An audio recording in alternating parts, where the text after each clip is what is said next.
Also, if you are going to use this silicone mold for decoration, like on my cake, I put for you a separate recipe for this filling, for this texture. It will be a little bit more firm than for our filling, and just follow all instructions in the PDF file.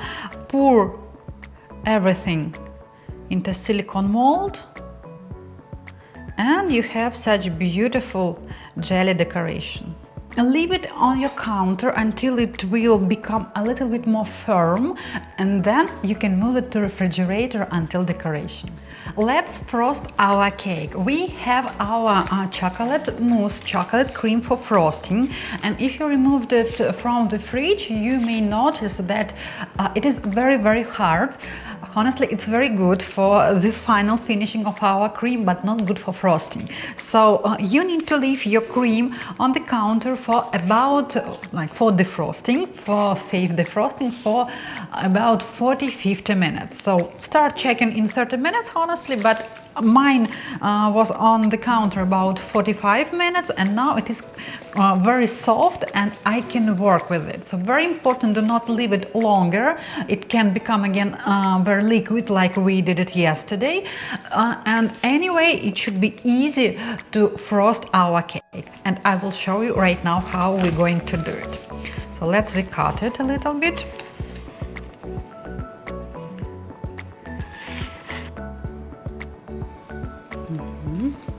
So I want to show you, if you see that it's not creamy and you can see that it's breaking, it means your cream is still very cold. So we need to wait longer.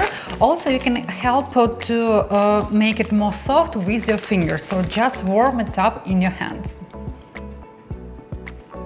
So here you are. You may see how easy to spread the cream. This consistency you need to achieve for frosting this cake. And now frost it like usual.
So here you are, we finished with the frosting. Now let's decorate our cake.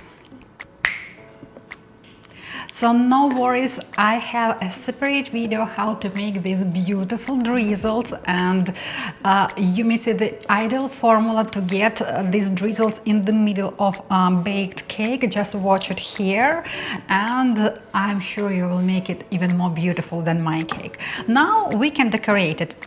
We need to grab our mold, if you use it, and some fresh cherries. Let's unmold this stuff, please.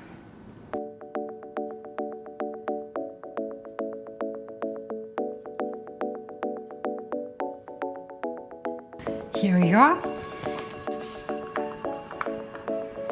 Let's put it in the middle.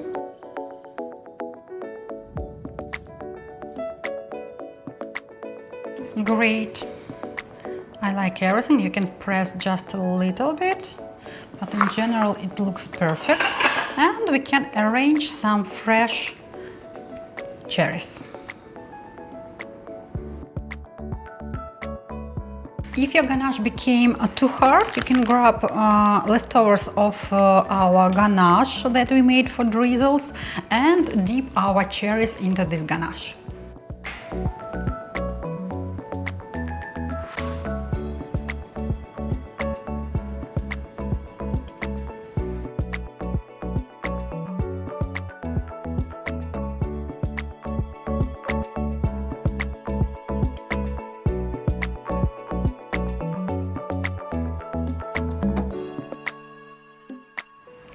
So our plant-based, gluten-free, soy-free and refined sugar-free Black Forest cake is ready.